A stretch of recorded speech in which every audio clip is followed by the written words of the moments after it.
આકાશવાણી અમદાવાદ વડોદરા પ્રાદેશિક સમાચાર નિકિતા શાહ વાંચે છે. સૌપ્રથમ મુખ્ય સમાચાર. મુખ્યમંત્રી ભૂપેન્દ્ર પટેલે ગતિશક્તિ વિશ્વવિદ્યાલય પરિસર માટે 31 હેક્ટર જમીન આપવાની જાહેરાત કરી. રાજ્ય સરકારના કર્મચારી અને અધિકારીઓ માટે નિવૃત્તિ અને અવસાન ગ્રેજ્યુટીની મહત્તમ મર્યાદામાં 25% વધારો કરાયો. અમદાવાદ હવાઈ મથકથી ધોરડો રણોત્સવ સુધી એસટી વિભાગે નવી વોલ્વો બસ સેવાનો પ્રારંભ કર્યો. નવી શિક્ષણ નીતિ તૈયાર કરવામાં યોગદાન આપવા બદલ રાજ્યપાલ આચાર્ય દેવવ્રતે શિક્ષા સંસ્કૃતિ ઉત્થાન ન્યાસની પ્રશંસા કરી. અને રાજકોટમાં યોજાયેલી 68મી રાષ્ટ્રીય કક્ષાની શાળાકીય તરણ સ્પર્ધામાં ગુજરાતે 3 સુવર્ણ સહિત 5 ચંદ્રકો જીત્યા. સમાચાર વિગતવાર. મુખ્યમંત્રી ભૂપેન્દ્ર પટેલે ગતિશક્તિ વિશ્વવિદ્યાલય પરિસર માટે 31 હેક્ટર જમીન આપવાની જાહેરાત કરી છે. ગઈકાલે વડોદરા ખાતે ગતિશક્તિ વિશ્વવિદ્યાલયના દ્વિતીય પદવીદાન સમારોહમાં મુખ્યમંત્રીએ આ જાહેરાત કરી હતી. આ પ્રસંગે તેમણે યુવા પદવીધારકોને વિકસિત ભારત 2047ના નિર્માણમાં મહત્વપૂર્ણ ભૂમિકા નિભાવવા આહવાન કર્યું હતું અને આ વિશ્વવિદ્યાલય દેશના યુવાનોને આ ક્ષેત્રે વ્યાવસાયિક તકો પૂરી પાડવામાં મહત્વપૂર્ણ યોગદાન આપશે તેવો વિશ્વાસ પણ વ્યક્ત કર્યો હતો. આ પ્રસંગે ઉપસ્થિત કેન્દ્રીય રેલવે મંત્રી અશ્વિની વૈષ્ણવે આ વિશ્વવિદ્યાલય દેશની શ્રેષ્ઠ વિશ્વવિદ્યાલયમાં સ્થાન પામશે તેવો આશાવાદ વ્યક્ત કર્યો હતો. તેમણે માત્ર લોજિસ્ટિક ક્ષેત્રે જ નહીં પરંતુ સેમિકન્ડક્ટર, શહેરી આયોજન જેવા વિવિધ ક્ષેત્રોમાં પણ ઉદ્યોગોને યોગ્ય માનવબળ પૂરું પાડવામાં ગતિશક્તિ વિશ્વવિદ્યાલયની ભૂમિકાની પ્રશંસા કરી હતી. શાળા આરોગ્ય તપાસણી કાર્યક્રમના આયોજન તથા સુચારુ અમલીકરણ માટે ગઈકાલે ગાંધીનગર ખાતે આરોગ્ય મંત્રી શ્રી ઋષિકેશ પટેલની અધ્યક્ષતામાં શાળા આરોગ્ય રાષ્ટ્રીય બાળ સ્વાસ્થ્ય કાર્યક્રમની માર્ગદર્શક કમિટીની બેઠક યોજાઈ હતી. જેમાં આ યોજના સંબંધિત બાળ કલ્યાણાર્થે વિવિધ મુદ્દાઓ સંદર્ભે તથા વિવિધ કાર્યયોજના પર વિગતવાર ચર્ચા હાથ ધરાઈ હતી. દરમિયાન સારવારમાં બેદરકારી દાખવતા તબીબો કે હોસ્પિટલની ગુનાહિત પ્રવૃત્તિને કોઈપણ ભોગે સાખી લેવામાં નહીં આવે તેમ આરોગ્ય મંત્રી ઋષિકેશ પટેલે જણાવ્યું હતું. પીએમજેવાય યોજના અંગે કરાયેલી વિવિધ વ્યવસ્થાની સમીક્ષા બેઠકમાં થયેલી ચર્ચા અંગે આરોગ્ય મંત્રીએ આ મુજબ જણાવ્યું.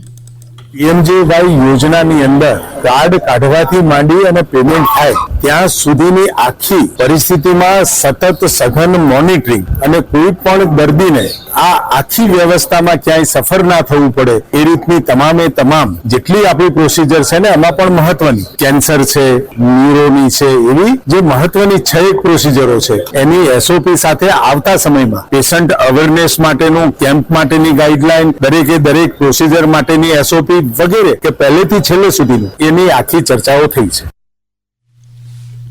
રાજ્ય સરકારના કર્મચારી અને અધિકારીઓ માટે નિવૃત્તિ અને અવસાન ગ્રેજ્યુટીની મહત્તમ મર્યાદામાં 25%નો વધારો કરાયો છે. મુખ્યમંત્રી ભૂપેન્દ્ર પટેલે કેન્દ્ર સરકારના ધોરણે વય નિવૃત્તિ અને અવસાન ગ્રેજ્યુટીની મહત્તમ મર્યાદામાં 25%નો વધારો કરવાનો નિર્ણય કર્યો છે. રાજ્ય સરકારના કર્મચારીઓ અને અધિકારીઓને હાલ વય નિવૃત્તિ સમયે નિવૃત્તિ તથા અવસાન ગ્રેજ્યુટી મહત્તમ 20 લાખ રૂપિયાની મર્યાદામાં આપવામાં આવે છે, જે હવેથી આ નિર્ણયના પગલે 25 લાખ રૂપિયાની મર્યાદામાં અપાશે. આ લાભ 1 જાન્યુઆરી 2024 પછી વય નિવૃત્ત થતા કર્મચારી અને અધિકારીઓને મળશે. મુખ્યમંત્રી સમક્ષ રાજ્યના નાણાં વિભાગે રજૂ કરેલી આ દરખાસ્તને તેમણે અનુમતિ આપતા આ અંગેના જરૂરી ઠરાવો નાણાં વિભાગ જાહેર કરશે. રાજ્ય સરકારના આ નિર્ણયના પરિણામે અંદાજે વાર્ષિક 53 કરોડ 15 લાખ રૂપિયાનું ભારણ વધશે. અમદાવાદ હવાઈ મથકથી કચ્છના ધોરડોમાં યોજાયેલા કચ્છ રણોત્સવ સુધી ગુજરાત એસટી વિભાગે ગઈકાલથી નવી વોલ્વો બસ સેવાનો પ્રારંભ કર્યો છે. આ બસ દરરોજે સવારે 6 વાગે અમદાવાદ હવાઈ મથકથી ઉપડશે, જે વાયા કૃષ્ણનગર, ગીતા મંદિર, નહેરુનગર, સામખિયાળી, ભુજ રૂટ પર થઈને સાંજે 4 વાગે ધોરડો પહોંચશે. અમદાવાદ હવાઈ મથકથી ધોરડો રણોત્સવ સુધી 1093 રૂપિયા વત્તા વસ્તુ અને સેવા કર, જીએસટી ભાડું થશે, જ્યારે ધોરડોથી અમદાવાદ હવાઈ મથકે પરત આવવા માટે પણ આ જ પ્રમાણેનું ભાડું છે. દૈનિક ધોરણે સંચાલિત આ બસ ધોરડોથી અમદાવાદ માટે દરરોજ બપોરે 12 વાગે ઉપડશે. ગુજરાત રાજ્ય માર્ગ અને વાહન વ્યવહાર નિગમ GSRTC અને પ્રવાસન વિભાગના સંયુક્ત ઉપક્રમે આ સેવા શરૂ કરાઈ છે. આ સેવાનો લાભ લેવા નિગમની વેબસાઇટ www.gsrtc.in પર ઓનલાઈન રિઝર્વેશન કરાવી શકાશે. GSRTC વિભાગ દ્વારા કચ્છના સ્થાનિક પ્રવાસન સ્થળોને વધુ જાણવા માટે ધોરડો ખાતે ટુરિસ્ટ સર્કિટ બસ સેવાનો પ્રારંભ કરાશે.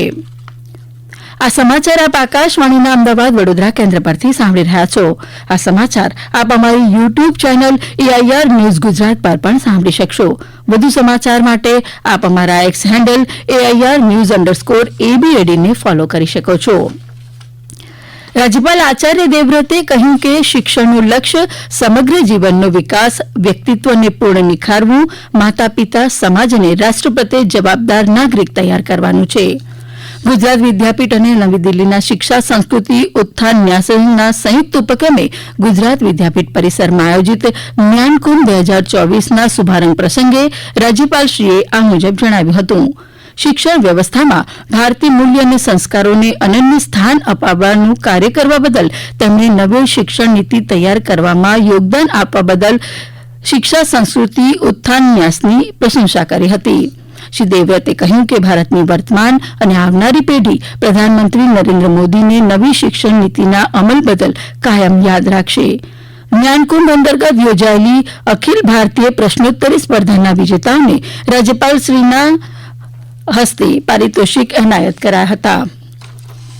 અમદાવાદની ખ્યાતિ હોસ્પિટલ ગેરરીતિ કેસમાં ધરપકડ કરાયેલા 5 આરોપીઓને જ્યુડિશિયલ કસ્ટડીમાં મોકલાયા છે. અમદાવાદના અમારા પ્રતિનિધિ આશિષ પંચાલ જણાવે છે કે ચિરાગ રાજપૂત, પ્રતિક ભટ્ટ, મિલિંદ પટેલ, રાહુલ જૈન અને પંકિલ પટેલ એમ 5 આરોપીઓના 3 દિવસના રિમાન્ડ પૂરા થતાં ક્રાઇમ બ્રાન્ચ દ્વારા ગઈકાલે તેમને અમદાવાદ ગ્રામ્ય અદાલતમાં રજૂ કરાયા હતા. ગ્રામ્ય અદાલતના મેજિસ્ટ્રેટે તમામ આરોપીઓને જ્યુડિશિયલ કસ્ટડીમાં મોકલી આપ્યા છે. આ જ કેસમાં 2 આરોપીઓ ડોક્ટર સંજય પટોલિયા અને રાજશ્રી કોઠારીએ આગોતરા જમીનની અરજી દાખલ કરી છે. આ અંગે અદાલત આગામી સમયમાં નિર્ણય લેશે. રાજકોટ ખાતે રમાયેલી 68મી શાળાકીય રાષ્ટ્રીય તરણ સ્પર્ધામાં ગુજરાતે 3 સુવર્ણ, 1 રજત અને 1 કાંસ્ય ચંદ્રક સહિત 5 ચંદ્રકો જીત્યા છે. 7 દિવસથી ચાલી રહેલી આ સ્પર્ધાનું ગઈકાલે સમાપન થયું છે. ગઈકાલે અંતિમ દિવસે રાજ્યની વેનિકા પરીખે તેનો 3જો સુવર્ણચંદ્રક જીત્યો હતો. વેનિકાએ 100 મીટર બ્રેસ્ટ સ્ટ્રોક સ્પર્ધામાં આ સુવર્ણચંદ્રક જીત્યો હતો. આ સ્પર્ધામાં 55 ચંદ્રક સાથે મહારાષ્ટ્ર પહેલા, 42 ચંદ્રક સાથે કર્ણાટક બીજા સ્થાને રહ્યું છે, જ્યારે 5 ચંદ્રકો સાથે ગુજરાત 10મા સ્થાને રહ્યું છે. વિજેતાઓને સાંસદ શ્રી પરસોત્તમ રૂપાલા તેમજ મહાનુભાવોના હસ્તે ટ્રોફી એનાયત કરાઈ હતી. આ સ્પર્ધામાં કેન્દ્રીય વિદ્યાલયમાંથી ભાગ લેનાર રાજકોટના હીર પિત્રોડાએ 2 સુવર્ણચંદ્રકો મેળવી રાજકોટનું નામ રોશન કર્યું છે. રાજ્યના ખેલાડી ક્રિષ્ના કદમે રશિયા ખાતે યોજાયેલી વર્લ્ડ પાવર લિફ્ટિંગ સ્પર્ધામાં વિવિધ શ્રેણીમાં 2 સુવર્ણ સહિત 5 ચંદ્રકો જીત્યા છે. વલસાડના અમારા પ્રતિનિધિ નવીન પટેલ જણાવે છે કે જિલ્લાના મહિલા ખેલાડી ક્રિષ્ના કદમે તાજેતરમાં રશિયાના મોસ્કો ખાતે વર્લ્ડ પાવર લિફ્ટિંગ સ્પર્ધામાં સ્ક્વોટ્સ અને ડેડલિફ્ટમાં 2 સુવર્ણ તેમજ બેન્ચ અને પુશ પુલમાં 1 રજત ચંદ્રક અને 60 કિલો શ્રેણી ફૂલ પાવર લિફ્ટિંગમાં 1 રજત ચંદ્રક મળી કુલ 5 ચંદ્રકો જીત્યા છે. ભાવનગર જિલ્લા અને તાલુકા કક્ષાએ આજથી કલા મહાકુંભની સ્પર્ધાઓ માટે નોંધણી શરૂ થશે, જે 20મી ડિસેમ્બર સુધી કરી શકાશે.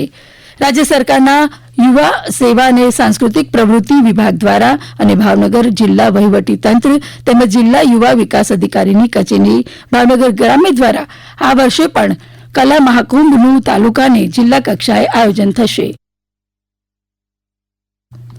રાજ્યના હવામાન વિભાગે આગામી 3 દિવસ દરમિયાન લઘુત્તમ તાપમાનમાં કોઈ મોટો ફેરફાર ન થવાની આગાહી કરી છે. વિભાગે જણાવ્યું છે કે રાજ્યમાં છેલ્લા 24 કલાકમાં સૌથી ઓછું 13 ડિગ્રી સેલ્સિયસ તાપમાન કચ્છના નલિયા, કંડલા હવાઈ મથક, જૂનાગઢના કેશોદ અને બનાસકાંઠાના ડીસામાં નોંધાયું હતું, જ્યારે વેરાવળમાં 18, ભાવનગર અને મહુવામાં 17, ભુજ અને અમદાવાદમાં 16, ગાંધીનગર અને વલ્લભ વિદ્યાનગરમાં 15 ડિગ્રી સેલ્સિયસ લઘુત્તમ તાપમાન નોંધાયું છે. અંતમાં મુખ્ય સમાચાર ફરી એકવાર. મુખ્યમંત્રી ભૂપેન્દ્ર પટેલે ગતિશક્તિ વિશ્વવિદ્યાલય પરિસર માટે 31 હેક્ટર જમીન આપવાની જાહેરાત કરી. નવી શિક્ષણ નીતિ તૈયાર કરવામાં યોગદાન આપવા બદલ રાજ્યપાલ આચાર્ય દેવવ્રતે શિક્ષા સંસ્કૃતિ ઉત્થાન ન્યાસની પ્રશંસા કરી. અને રાજકોટમાં યોજાયેલી 68મી રાષ્ટ્રીય કક્ષાની શાળાકીય તરણ સ્પર્ધામાં ગુજરાતે 3 સુવર્ણ સહિત 5 ચંદ્રકો જીત્યા. આ સાથે આકાશવાણીના અમદાવાદ વડોદરા કેન્દ્ર પરથી પ્રાદેશિક સમાચાર પૂરા થયા.